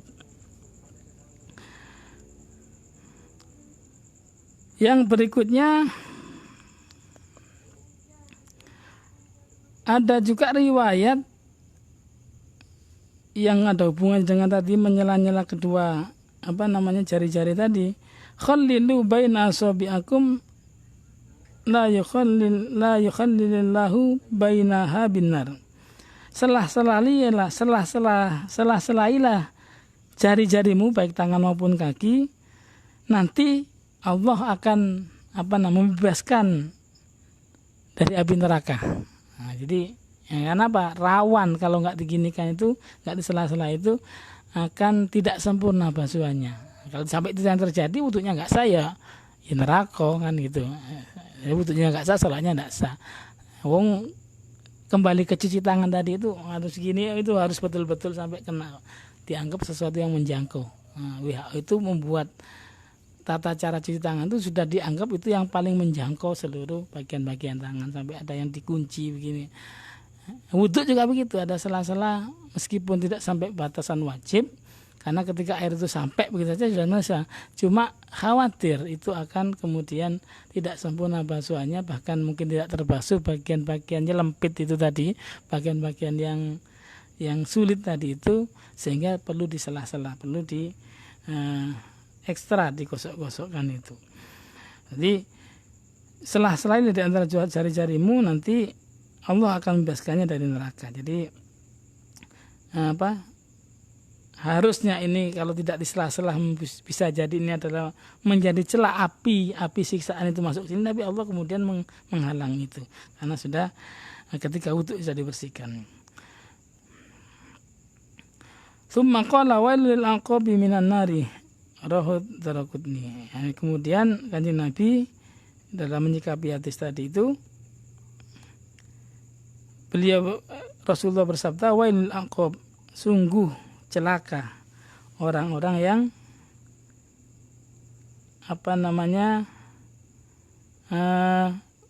wailul aqab minan nari, sungguh celaka orang-orang yang membasuh mata kakinya itu dengan api neraka. Artinya nggak sempurna kakinya itu, mata kakinya, kemudian jari-jari tadi itu basuhan anggota wudu itu karena tidak sempurna basuhnya, dianggapnya cuma disiram-siram begitu saja, nggak digosok-gosok. Khawatir itu nanti ada bagian-bagian yang tersisa sehingga itu menjadi bagian nanti tersentuh oleh api neraka itu. Kemudian badal kul a'dha, menggosok-gosok bagian itu juga sunahnya wudu. Jadi tidak hanya sekedar dialirkan air ada keran misalnya bukan gitu, tapi sambil digosok-gosok, itu yang bagus. Wa ayakula salasa akhirah mustaqbilan ila qiyati rafi'anna. Kalau sudah selesai melaksanakan wudu, sunah yang berikutnya adalah menghadap kiblat, mengangkat wajah ke atas meskipun dia orang buta misalnya, menghadapkan wajah ke langit, angkat kedua tangan, baca doa setelah wudu. Ini anak TK biasanya hafal. Doanya kalau yang di sini biasanya redaksi itu bisa berbeda-beda. Jadi tapi pada inti doa itu adalah di kalimat terakhir permohonannya, ya Allah ja'alni minat tawwabin itu. Jadi asyhadu an la ilaha illallah wahdahu la syarikalah wa asyhadu anna Muhammadan abduhu wa rasuluh. Allahumma ja'alni minat tawwabin wa ja'alni minal mutatahhirin. Ada yang nambahi wa ja'alni min ibadikas shalihin. Ada yang nambahi gitu. Kalau di sini tidak ada. Tapi ditambahi subhanakallahumma bihamdika asyhadu an la ilaha illa anta astaghfiruka wa atubu ilaik. Nah, doa penutup majelis biasanya gitu. Asyhadu an la ilaha illa anta astaghfiruka wa atubu ilaik. Tambahin lagi wa sallallahu ala sayyidina Muhammadin wa ala ali sayyidina Muhammad wasallam. Itu. Wa ayaqra'a, itu kalau masih kurang tambahin lagi membaca inna anzalnahu fi lailatul qadri ila akhirih. Nah itu. Tidak hanya 1 kali, bisa sampai 3 kali boleh. Nah, Rasulullah pernah sabda, "Man tawadda'a fa ahsana wudu'a tsumma rafa'a ra'sahu ila samai, tsumma qala asyhadu an la ilaha illallah wa la syarika lahu ila akhir doa tadi itu, futihat lahu samaniyatu abwabil jannah yadkhulu min ayyiha sya'a." Barang siapa yang setelah wudu dengan wudu yang baik, wudu yang sempurna, sunah-sunahnya dijaga semua tadi itu, kemudian dia angkat tangan berdoa kepada Allah Subhanahu wa taala dengan doa asyhadu an la ilaha illallah wa la syarikalah wa asyhadu anna muhammadar rasul, Allahumma ja'alni minat tawwabin wa ja'alni minal mutatahhirin. Doa yang tadi itu disambung-sambung lagi lebih sempurna lagi, atau setidaknya sampai di situ minimal. Kalau itu dibaca maka futihat lahu samaniyatu abwab, Allah akan membukakan baginya 8 pintu surga. Yang dia mau masuk melewat pintu mana saja boleh. Terserah mau masuk itu dipersilahkan. Rawahu Muslim. Wa qala man ta'ala qala ba'da firaq subhanakallahumma bihamdika inni atubu ilaik kutiba fi raqin tsumma jila fi tabi'in wa lam yuksar ila yaumil qiyamah. Barang siapa setelah melaksanakan wudu, kalau dia wudu kemudian selesai wudu dia baca subhanakallahumma bihamdika inni atubu ilaik, maka tercatat baginya fi kutiba fi raqin tsumma jila fi tabi'in, maka dia tercatat kemudian dijadikan stempel, ditandai. Dia dicatat, stempel dicatat bahwa dia nanti ini bukti dia ketika melaksanakan wudu. Jadi saksi nanti di akhirat. Wa qala man qara'a surata inna anzalna fi lailatul qadar ila akhir fi athari wudu'i marratan, kalau dia baca sekali inna anzalna setelah wudu kana minas siddiqin, dia tergolong orang yang siddiqin, orang-orang yang betul-betul yakin kepada Allah, orang yang betul-betul membenarkan. Orang siddiqin itu termasuk tingkatan yang sangat dekat dengan Allah Subhanahu wa taala. Wa man qara'a marrataini, barang siapa membaca 2 kali kutiba fi diwani syuhada, maka dia akan masuk catatan kelompok syuhada kalau 2 kali baca. Kemudian nama salatan, kalau dia baca 3 kali hasyarallahu ma'al anbiya, dia akan digiring bersama para anbiya. Allahumma amin. Itu doa-doa yang dibaca setelah kita melaksanakan itu dan merupakan sunnah-sunnah wudu. Sunnah berikutnya wa tasritu kullin, membasuh atau mengusap bagian-bagian wudu yang tadi itu dengan 3 kali. 3 kali itu sunnah. Sekali itu kalau terbasuh cukup, 3 kali sunnah. Lebih dari 3 kali makruh. Bahkan ada yang haram kalau yang digunakan itu adalah air wakaf, misalnya air yang memang khusus diwakafkan untuk pakai wudu, kemudian mewudunya lebih dari basuh 3 kali, itu ulama dia mengatakan haram. Itu. Tapi kalau bukan air wakaf, ya air biasa, itu bisa makruh karena dianggap berlebihan. Jadi cukup 3 kali. Wa tawajjuh lil qiblah, menghadap kiblat. Kemudian wa qarnun niyati bi awali sunanil mutaqaddimah ala ghusl wajhi. Jadi membarengkan niat itu dengan awal sunnah-sunnah yang sudah dilaksanakan. Artinya ketika kita melaksanakan sunnah itu sadar kita bahwa kita sedang melaksanakan sunnah. Jadi melaksanakan sunnah itu juga diniati bahwa kita sedang menjalankan sunnahnya. Itu maksudnya. Jadi setiap gerakan-gerakan kita di dalam kita melaksanakan wudu dan ibadah-ibadah yang lain itu harus dengan kesadaran penuh, kesadaran full. Salah satu niat yang baik adalah bahwa kita sedang niat mengikuti Rasulullah Shallallahu Alaihi Wasallam. Jadi niatnya itu. Jadi ada kesadaran ini wudu, ini fardu wudu. Nah, itu disadari betul bahwa ini adalah saya melaksanakan fardu wudu. Perlu dihayati. Nah, inilah yang dimaksud adalah ketika kita melaksanakan sunnah-sunnah, melaksanakan perbuatan-perbuatan di dalam kita berwudu itu juga disertai dengan kuatnya niat. Nah, kemudian sunnah tadi itu ketika awal kali kita membasuh itu dipaskan. Nah, tadi kan boleh pakai tangan, tapi ketika pas air ke wajah itu adalah sunnah hukumnya.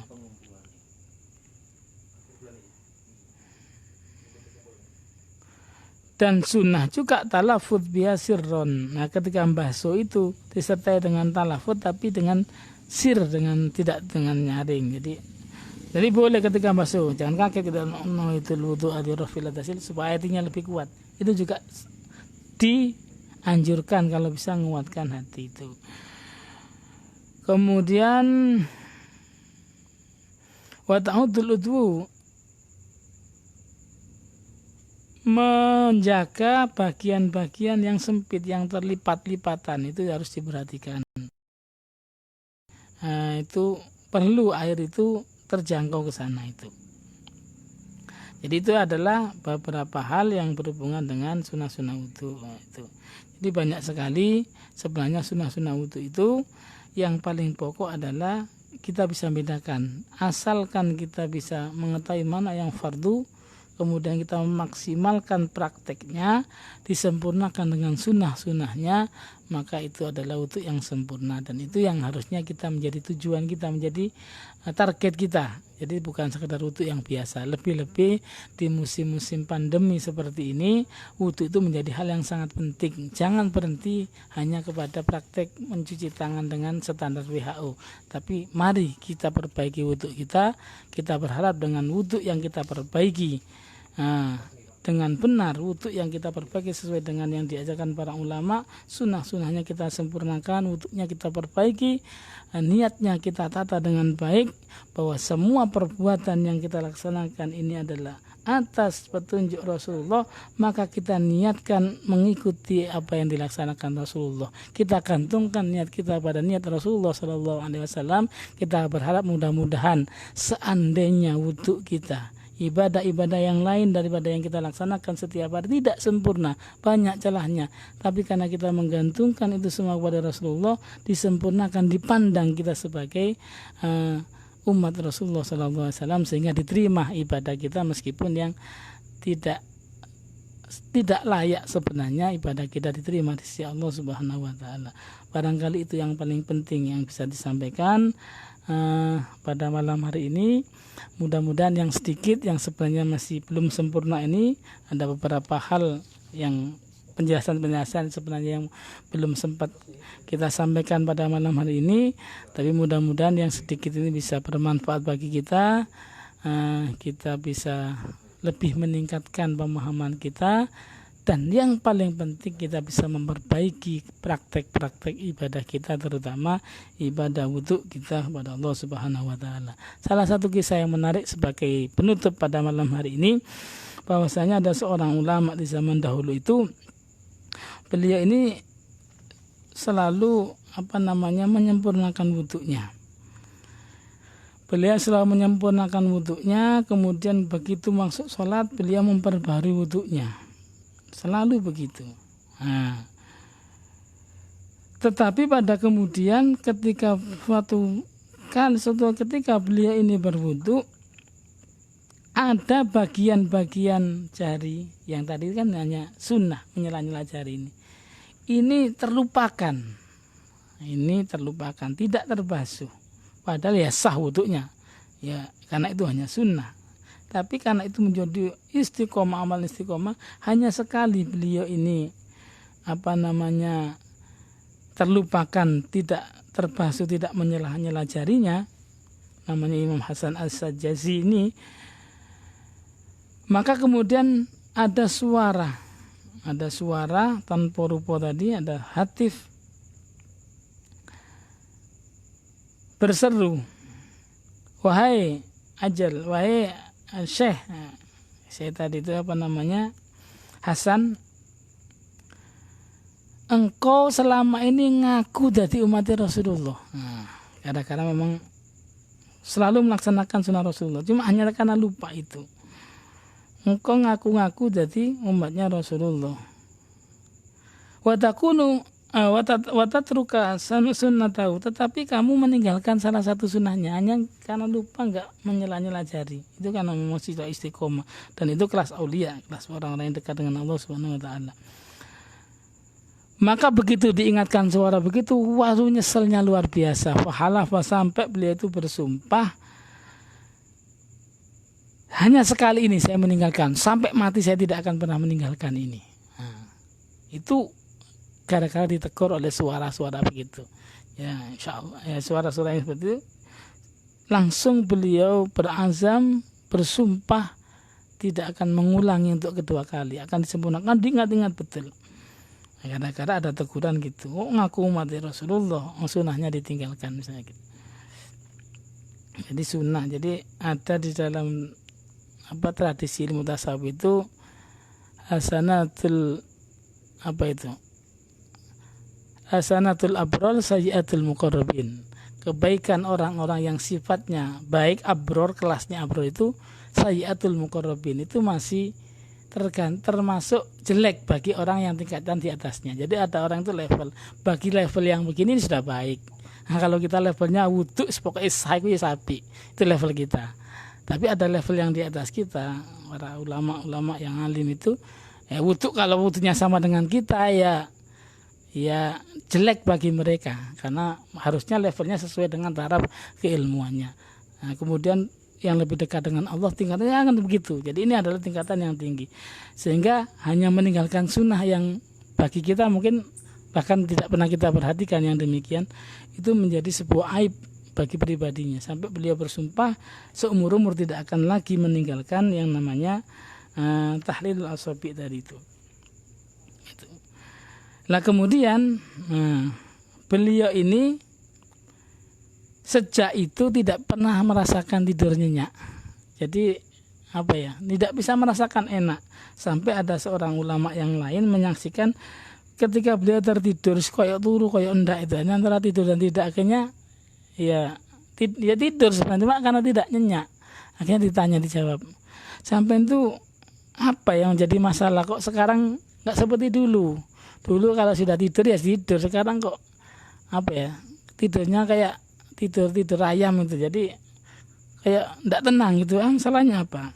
Akhirnya beliau cerita, saya itu mikir dulu pernah wudhu melupakan tidak tahlilul asabi, tidak menyela-nyela jari itu, sampai saya mendapatkan teguran. Sejak itu saya tidak pernah tidur, tidak bisa merasakan tidur itu nikmat, tidak tidur itu nyenyak, tidak pernah. Karena saya kepikiran nanti kalau sampai saya di akhirat ketemu Rasulullah, saya itu mau taruh di mana muka saya, saking malunya. Nah, itu ulama. Nah, paling tidak ada ulama umat Rasulullah, para ulama-ulama yang punya pemikiran, punya haibah yang seperti itu. Jadi punya kehebatan yang seperti itu. Ya, kita yang mungkin tidak jauh levelnya, setidak-tidaknya ya semoga kak teman-teman. Nah itu tadi, mari kita perbaiki wudhu kita dengan belajar mengkaji kembali ilmu-ilmu yang sudah barangkali pernah kita dapatkan dulu di masa-masa kita belajar, sering kita lupakan, atau barangkali yang memang ketika dulu belajarnya kurang sempurna, ya kita sempurnakan, kita perbaiki dari wudhu kita. Nah, dengan harapan mudah-mudahan berangkat dari wudhu yang baik, salat kita menjadi baik, salat kita menjadi baik, maka amalan-amalan yang lain akan dinilai baik oleh Allah Subhanahu wa taala. Amin Allahumma amin. Demikian kurang lebihnya mohon maaf. Wallahu muwaffiq ila aqwamit thoriq wal afwa minkum. Assalamualaikum warahmatullahi taala wabarakatuh.